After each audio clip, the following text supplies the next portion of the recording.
Hello, folks, and welcome to Author Adjacent, a podcast about the journey from hobbyist writer to professional author. I'm your host, Michael Vadney. If you're listening to this, you might hesitate to call yourself an author. Even I'm not there yet, but I am author adjacent. I started this podcast as a fellow journeyman on the path from writer to author in the hopes that what I learn along the way will help you fulfill your own writing dreams. But before we get into that, a word from our partner. Moonlit Getaway is a multi-genre online literary journal set to begin publication on September 23rd of 2024. But the deadline for their grand opening contest is August 1st. That's less than 2 weeks away. That means by the time the next episode of Author Adjacent comes out, Moonlit Getaway will have closed their doors to this contest. But worry not, for they are still accepting submissions in the categories of visual art, flash fiction, and poetry. The contest is free to enter, and remember, the deadline for entry is August 1st, 2024. So hurry over to moonlitgetaway.com for details. I'll have a link in the description for anyone who is interested. Now back to the show. Way back in episode 2 of Author Adjacent, I did an episode called Narrative Structure, because maps save lives, where I went over the definitions, advantages, and examples of story structure as a whole. In that show, I teased the idea of doing a deeper dive into some of those structures, and I'm here to tell you that day has come. So for episode 12 of Author Adjacent, I'll be doing a deep dive into the structure that I am using for my current project, the 3-act structure. First, I'll tell you what it is, then why you should use it, and lastly, I'll dive into each step of the 3-act structure with one of my own characters as an example. That way, by the end of this episode, you can feel confident in using this structure for your next project. So what is the 3-act structure? For those of you not in the know, the 3-act story structure is exactly what the name implies. It's the structure that breaks down your story into 3 acts. Act 1 is the setup. Act 2, the confrontation, and Act 3 is the resolution. Each act breaks down further into more steps, but we'll get more into that later. As I've mentioned before in that previous episode, Aristotle was the first person to go on record describing stories in this manner, as he observed Greek tragedies. Science, philosophy, linguistics, economics, politics, psychology, and yes, the arts. What couldn't this man do? I know, I fanboyed all over the place last time I talked about him. I'll get back on track, I promise. Hey, why should I use the 3-act story structure for my stories? Good question. I have no idea where these random question askers keep coming from, but damn are they convenient for moving this show along. There are 3 good reasons for why you should be using the 3-act structure. 1. It's reliable. Aristotle observed this structure in action over 2,000 years ago. It's been time-tested by millions of stories between then and now, and you can find just as many examples if you look hard enough. I'm not going to because I think that would take a literal lifetime, but if that's your thing, roll with it. 2. It's broad and flexible. Once you learn the beats to this structure, you will find that they are steps to a dance that fit every kind of music. So it can be used whether you're writing a fantasy adventure, horror, mystery, or anything else. I also think this is a great structure for pantsers, as they can use this structure as a way to signpost their story, giving guides that keep their story on track without a full outline, which I know they're allergic to. 3. It's character-driven and plot-driven. Often, when story structure is discussed, it is thought of as a way to align a story's plot and then fill in the gaps with character choices. This is a mistake. For every beat in the 3-act structure, there is both a plot and character step that can be filled in, an external and an internal piece for your story to tell, making it very versatile for stories that want to be more plot-driven or stories that want to be character-driven, or the golden nugget of a story that's the perfect balance of both. It's difficult to explain what I'm trying to describe, so instead, I'm going to show you by going through the worksheet that I used to structure my novel's first draft. As I mentioned in the previous episode, I used a 3-act structure worksheet created by author and YouTuber Abby Emmons. I'll be sure to leave a link to her channel where she talks about it, as I found it incredibly useful. Now, my novel has 3 main characters, and when I started this project, I had the bright idea of running through this worksheet 3 times, once for each main character, and then weaving them together to create my plot. We would be here for hours if I went over the whole process, and I like to keep these episodes as bite-sized as possible. So today, I'll be going over each step of the 3-act structure with only one of those characters. Amara, the young head of House Carr. This will have some minor spoilers for my current work in progress, Crownfall, but I'm going to keep the examples vague to show just how versatile this structure is for both pantsers and plotters. With all that setup out of the way, let's begin with Act 1. Recall from earlier that the first act is known as the setup, and typically breaks down into 3 steps, which we will go over now. Act 1, Step 1. The exposition or hook. This is the start of the story, where you need to introduce your main character and the situation they are in before the plot really kicks off. Don't worry too much about introducing the world or the overarching plot of your story. You want to focus on what matters to your main character. Specifically, what is their character's desire, their fear, and their misbelief of the world. In my novel, Amara is a young head of a noble family that has fallen under difficult financial times after the death of her father and the illness of her mother. Her desire is to make her ailing mother proud, to show that she is capable of taking care of everything for the family legacy. But she fears not being good enough, not being willing to go the extra mile to do what needs to be done in order to bring House Carr back on top. Amara's desire and fear then combine to create her misbelief, that she must do whatever it takes to bring her house to its proper standing in society, no matter who she has to destroy to do so. Aim to convey to the reader what your character's desire, fear, and misbelief are as early as you can, because the next stop is where the plot really kicks off. Act 1, Step 2, the inciting incident. This is the moment the story's main conflict or plot truly begins. Up to this point, things have been pretty status quo for your character, but this step is meant to push that character out of their bubble of comfort and into the adventure. When coming up with the inciting incident, create a situation that forces the character to confront their fear and then have them make a decision that is meant to get them closer to their goal while avoiding their fear. For Amara, a very lucrative opportunity presents itself that could help her family get ahead. However, it puts them in a precarious position if it's ever discovered that they took this opportunity. Her misbelief that she must do whatever it takes to save her family legacy pushes Amara into this dangerous situation, thereby creating the inciting incident that pushes her into the story's main conflict. Act 1, Step 3, the first plot point.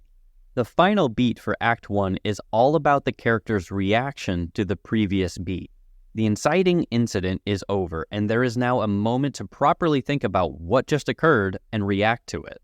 By default, people and characters seek their desires while avoiding their fears. Your character's misbelief has pushed them into the story's plot. So given the new situation that they are in, how is your character going to continue to seek their desire while avoiding their fear? Amara wants to make her mother proud, and she is afraid of not being good enough.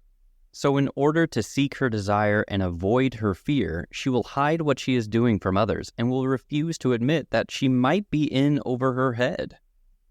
As this is the end of Act 1, it's also a good idea to start foreshadowing the person or event that will force your character to face their misbelief head-on later in the story. Act 2 is the confrontation, the meaty middle bit. Like the previous section, it breaks down into 3 parts. Act 2, Step 1, the rising action. Your character should now be pursuing their desire, avoiding their fear, all within the new world that the inciting incident has thrown them in.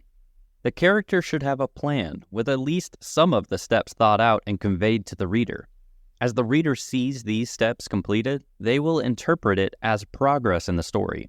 It's important to show the reader why the character is executing this plan, to achieve their desire and avoid their fear. Amara's plan in the rising action is to use the people who have offered her this dangerous and lucrative opportunity until she has enough money to rebuild her family's reputation, thereby giving her the means to achieve her desire. Then she will betray these dangerous people to the authorities before anyone finds out that she was working with them, which avoids her fear. Act 2, Step 2, the game-changing midpoint, aka the plot twist. Of course, there's going to be a moment when the character's plan is thrown off the rails, and that is what this step is all about. It wouldn't be much of a story if everything was smooth sailing for the character. In general, readers read to see people in desperate situations do cool things. For some characters, that's jumping out of a burning building. For others, it's asking Becky to prom. The game-changing midpoint needs to be an unexpected thing that breaks the character's plan to reach their desire while avoiding their fear. Amara's game changer is that she realizes these dangerous individuals that she has been working with are actually not so bad, and that her betrayal would destroy the lives of many good people. It's at this moment that she starts to question her misbelief of the world. Act 2, Step 3, the second plot point. The final beat for Act 2 is a lot like the final beat for Act 1. The character has just been hit by the game-changing midpoint and now must react to it. This is an opportunity to show why the plot twist from the previous beat matters to the character and how it may change the character's goal. Then show the reader the new plan. How will the character achieve their original or modified goal while still avoiding their fear? The plot twist in the previous beat changes Amara's situation because she is starting to see the effects her actions have on others. She changes her plan by resolving to achieve her original goal of making her mother proud by reviving the noble house of Carr, by fully committing to teaming up with the people she had previously planned to betray. Now on to the final act. Act 3 is the resolution, where everything comes together. And to the surprise of absolutely no one, it breaks down into 3 parts. Act 3, Step 1, the supposed victory. This is the pre-climactic moment of your story, where your character believes that their newest plan has all but achieved victory and their long-held desire will finally be fulfilled, all to find it crashing down around them. The character is then brought to the very brink of absolute defeat. They realize that their misbelief has brought them to this point, and it is all their damn fault. All right, I may have gotten carried away there, but I think you get what I'm going for. I'm going to be particularly careful of spoilers here, but for Amara, this is the point of the story where her conniving plans come tumbling down. She believed that she had to be ruthless, to do whatever it took in order to achieve her desires.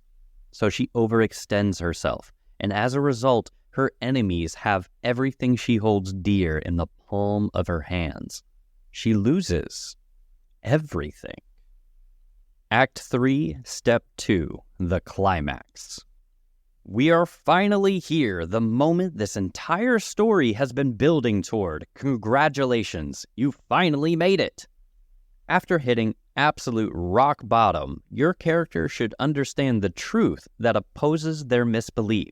It's the moment that they have an epiphany and everything clicks together into a tapestry of understanding. Wow, I really mixed my metaphors there, but I'm sure you're starting to get it. Then armed with their newly earned knowledge, your character confronts the plot's primary conflict head on. I'm getting chills just thinking about it. This is the moment where the character wins the internal conflict, then the external conflict. It's important to note that this does not necessarily mean absolute victory for the character, or that they get what they want. It just means that their growth as a character is complete for this story. For Amara, this meant she had to unlearn the misbelief we established all the way back in Act 1, Step 1. She learns that she can't treat others like pieces on a board. They are people, and that it is her responsibility as a member of her noble house to see to their care. That is how she is meant to raise House Carr from the ashes, not with money or position, but with deeds. She then takes that lesson to heart and uses it to lead others to victory against the story's external conflict. Act 3, Step 3, the denouement. Now don't freak out because I threw a little French at you, but denouement means an untying, because throughout your story, all these conflicts coming together, you're essentially creating knots in the rope, these moments of tension and conflict. And this is the end, where you untie all those knots. This is the final beat of the 3-act structure. This is the cleanup stage of the book. If there are any major questions left unanswered, answer them, or make it clear that it will be a plot point in the next book if this is a series. To guarantee that the resolution of the story is satisfying, make sure to indicate how the character has been changed by the story and where they may go from here. This story may be over, but if your character survives, then there will always be the potential for more. For Amara, she has learned what her responsibilities are as a member of a noble house and resolves to fulfill them. Once you have finished this beat, you will have finished your story. As you can see, this strategy with the 3-act structure ties plot and internal conflict together to make the actions of the characters matter to the world around them, and by extension, to the reader.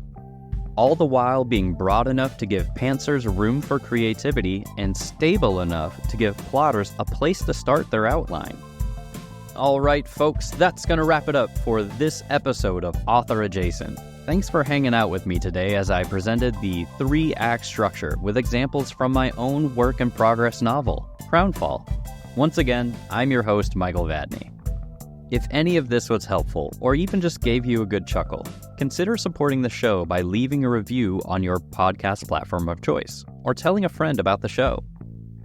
And once again, I'd like to thank my dear friend Hamster for putting together the music for this episode. If you're a fan of these jams, reach out to him at hamster90@hotmail.com. That's HAMSTIR90@hotmail.com. For more Author Adjacent, you can follow me on X at Author Adjacent or shoot me an email at authoradjacent@gmail.com with your burning questions, comments, or topic ideas. New episodes drop every other week, so stay tuned. Now remember, the journey from writer to author might be long, but until then, let's be author adjacent together.